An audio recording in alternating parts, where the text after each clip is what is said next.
In circumstances of horror and hopelessness, we have sung the hymn today, "Find the stillness, hold the stillness, let the stillness carry me." In circumstances where war has no time for compassion, where killing little kids might prompt us to pray, "Deliver us from evil." In circumstances where grief refuses all comfort, we can only sit quietly. Perhaps there will be healing in our quietness. Where else will healing for the terrible traumas of the world be found except in stillness and quietness? And perhaps there will be a word of hope. When love has left the world, when grief becomes our dominant discourse, we long for a word of hope. The airline catastrophe left so many hundreds of people dead, instantly or slowly. We know not how they died. Infants, children, adults. I recall the words of the Australian poet Les Murray. He says, "No words, but grief. Not messages, but sorrow. Hard as the earth, sheer present as the sea." On that plane, we're told, there are several of the delegates coming to this World AIDS Conference being held in Melbourne this week. Workers and carers, giving their life, their time, their energy, their skills to relieving suffering, supporting those who are struggling to find ways to live, and yet their life is taken away. People committed to the work of healing and compassion, restoring the will to live, the hope to live, celebrating the energy of faith.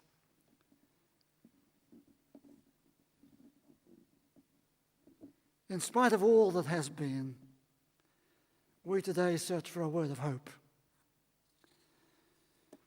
We today believe the possibility of a word of hope, somewhere contained within a new faith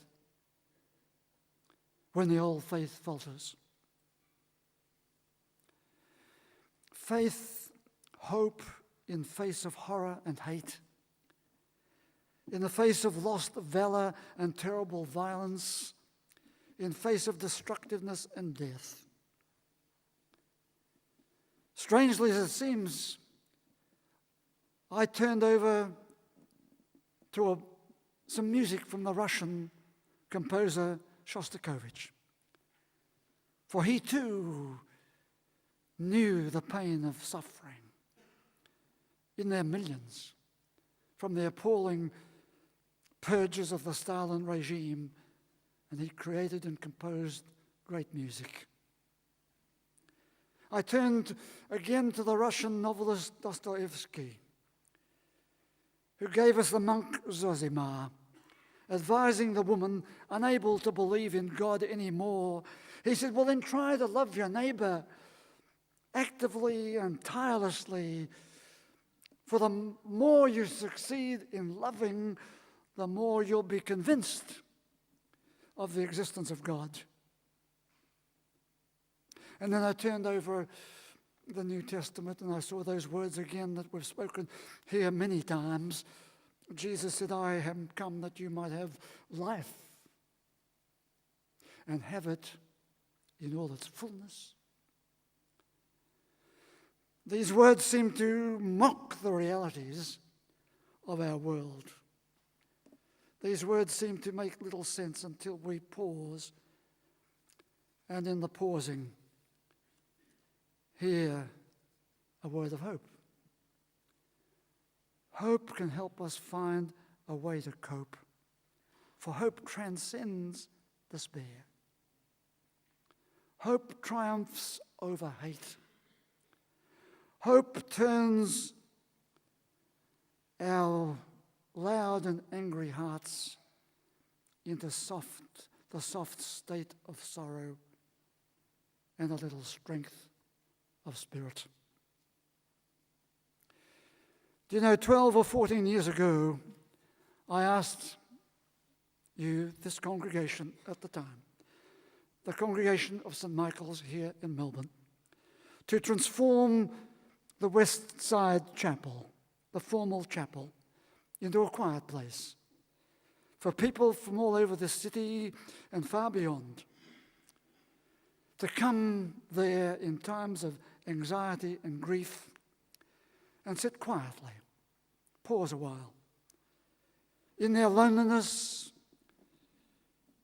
in their loss of various kinds, Mingary, a very Scottish word, became our quiet place, created and to be used by people of any faith or none.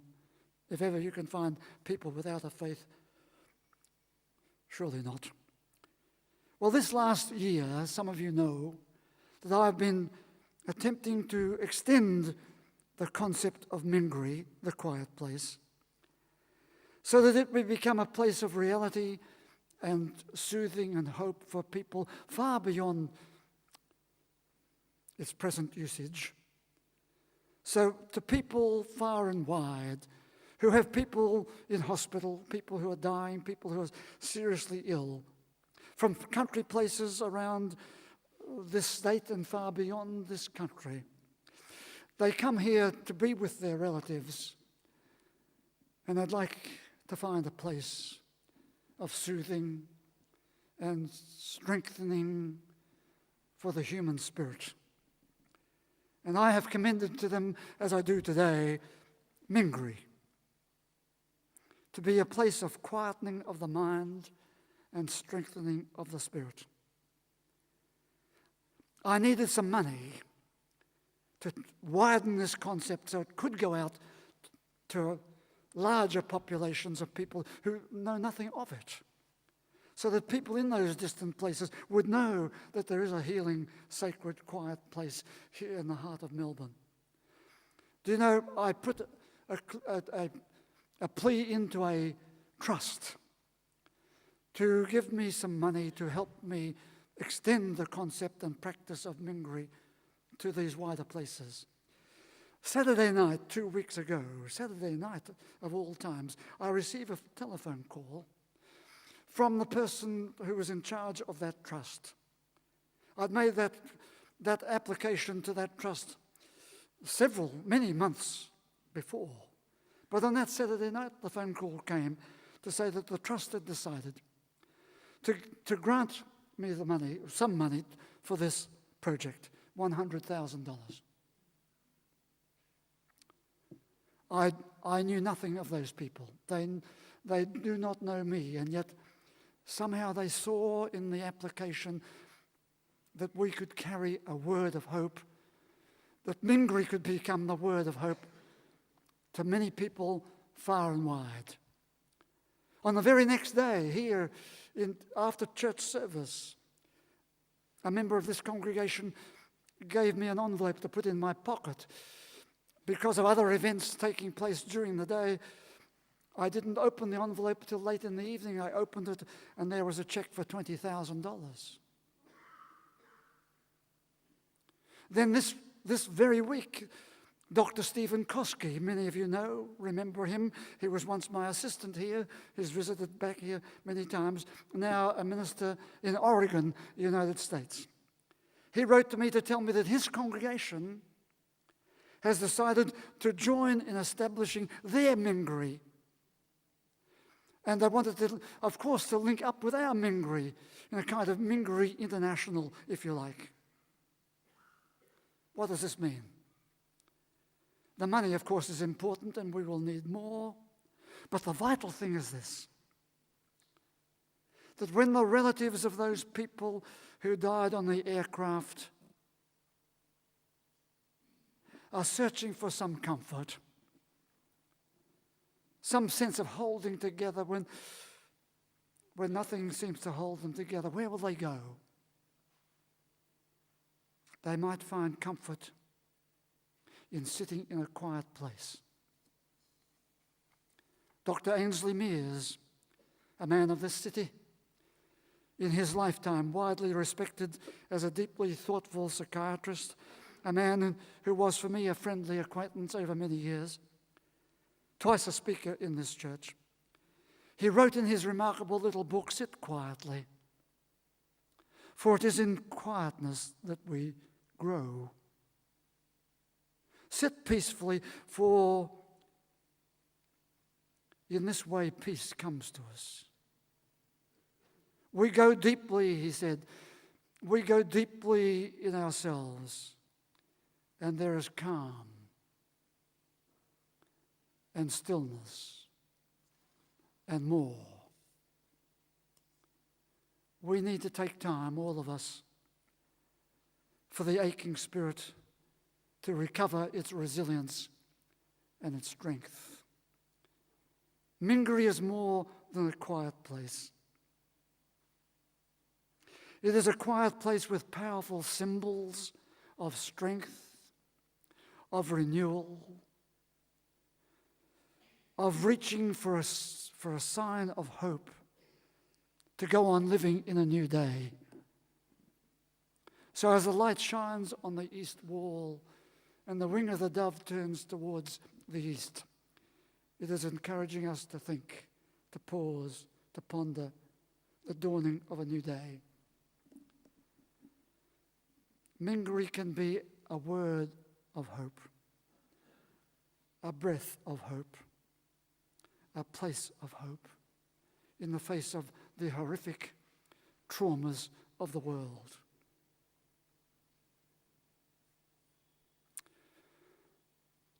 As I've already mentioned, today we welcome here at St. Michael's some of the people who are attending the World AIDS Convention. We're all involved in the loss of your members in that air crash. But on top of that, we have paused today to hear the story of your conference, where you're searching within your meetings for significant ways to bring a word of hope to many people. More than that, to help people live with HIV and AIDS and live well.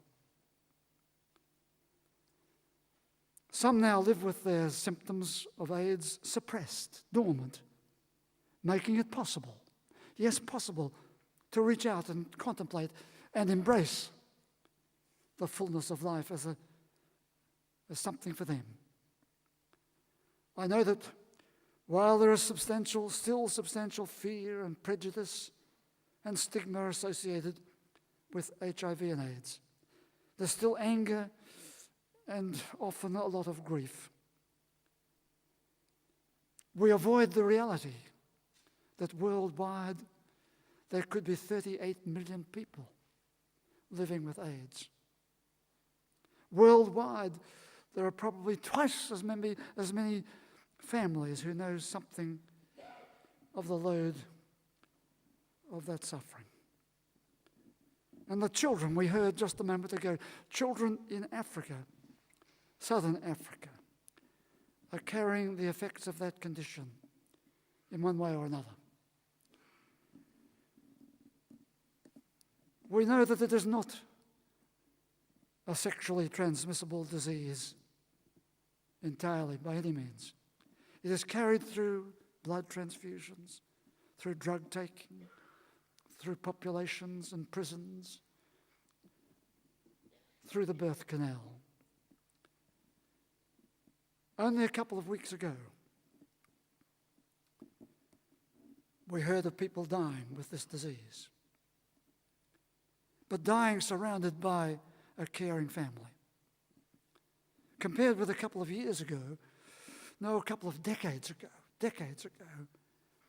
that would have brought a different reaction to families and friends and communities, where the family of the dying person, the dead person, would feel socially isolated, socially humiliated, and often socially ostracized, socially damaged. So rather than feeling compassion and support of their community and their churches, they were left. Well, the scene has changed. We surely must be pleased to say. The world has changed. Today there is more than a word of hope. There are thousands of people who are carriers of hope in this world, for these people, and for suffering people in other communities as well. So today I've spoken about the quiet place. I've spoken about the World Convention taking place here in this city. I'd like to speak thirdly about ourselves. Looking at the human scene with a wider lens, we recognize that we all have times and circumstances in which we long for a word of hope. A word of hope that would give a different way of coping and living with those difficult times and destructive circumstances. A word of hope steadies us. It strengthens our spirit for a moment. It gives some solace to our unsettled minds. It helps us refine that essential center that will give us a sense of who we are and who we could yet become, how we could yet become better human beings. A word of hope can take 7 ways, and the 7 candles each side. 7 candles point to 7 ways. First, we need to believe that hope is a secular reality. It often gets lost in religiosity, in religious pieties, but hope is a secular reality. We all need it. There existing along with your religion, if you have one, and apart from your religion. It's a secular reality. Secondly, we need to study hope, because hope can save us. We need to reshape hope in the light of changing realities. Remember, I use the word reshape lessons because that's what we all are involved in. In between our adolescence and our obsolescence, there is our reshaping, our reshape lessons, where we reshape our life. Hope helps us to reshape in the light of changing realities. That was number 3. Number 4, we need to be carriers of hope. Number 5, we need to be doing the work of hope. Number 6, we need to see the works of hope and be encouraged. That human beings, all of us, can be doing the works of hope.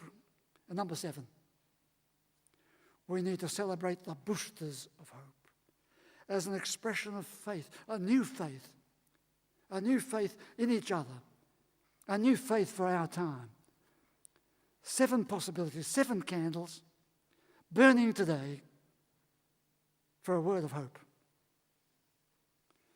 We can give up our religious pieties and even the secular statements of finding fault in others and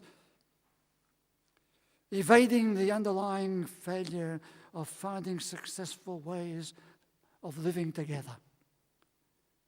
We might give up the pointless arguments of whether God exists and see if we can regain lost ground in practicing the ways of compassion and love.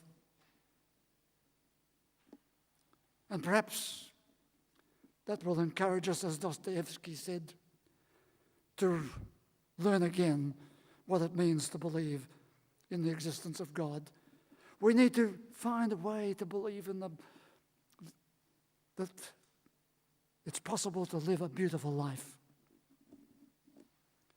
In this, we need to believe a word of hope can transform our neutrality and our negativity. We need to believe a word of hope can protect us from succumbing to our anger and our destructiveness and our hopelessness. A word of hope can be a protective shield, in fact. We need to believe that one word of hope can carry us onto the side of life. We need to believe that hope can be reborn as we recognize the beauty of a world given to us for such a short time. Or we can go further. As did Dr. Jerome Schulman, one of his patients, as she grieved for her dead son, she said, "There's real beauty in deep sorrow. There really is. What happened to my son," she said, "made me sensitive to things around me in a different way. So many beautiful things have now happened to us." And another person said, "What I have noticed is that experiences are now heightened for me. Something that was enjoyable is now even more enjoyable." People, all of us, we all come up against the terrible traumas of life. But we can still hold on to a word of hope. And when we see that happen, you start to appreciate the courage that some people have in the face of the worst hostility and hate. And so I turn once again to Kenneth Balding's poem when he wrote these words. "Now I am veined by an eroding doubt, insidious as decay with poisoned strife. Is love indeed the end and law of life? When lush, grimacing hates so quickly sprout? I thought in ignorance I had cast out the sneaking devils of continuing strife. But as the cancer thwarts the surgeon's knife, so does revenge my sword of reason flout. But though hate rises in enfolding flame at each renewed oppression, soon it dies. It sinks as quickly as we saw it rise. While love's small, constant flame burns still the same. Know this. Though love is weak and hate is strong,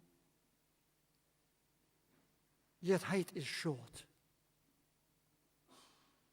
and love is very long. Therein is a further word of hope.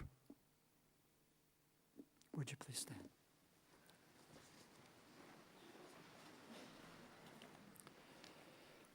Say with me,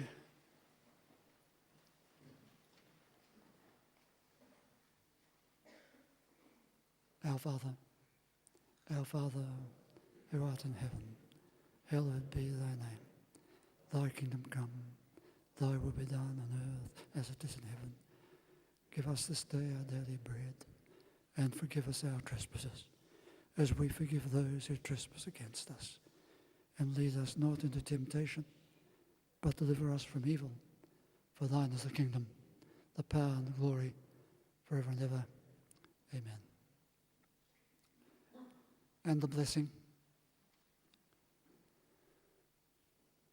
May the God you see in all the colours of creation arouse in you a sense of awe and wonder.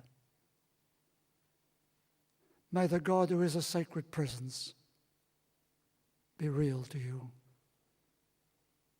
May the God who is a source of inspiration and courage keep calling you forwards. May your God go with you and bless you today and always.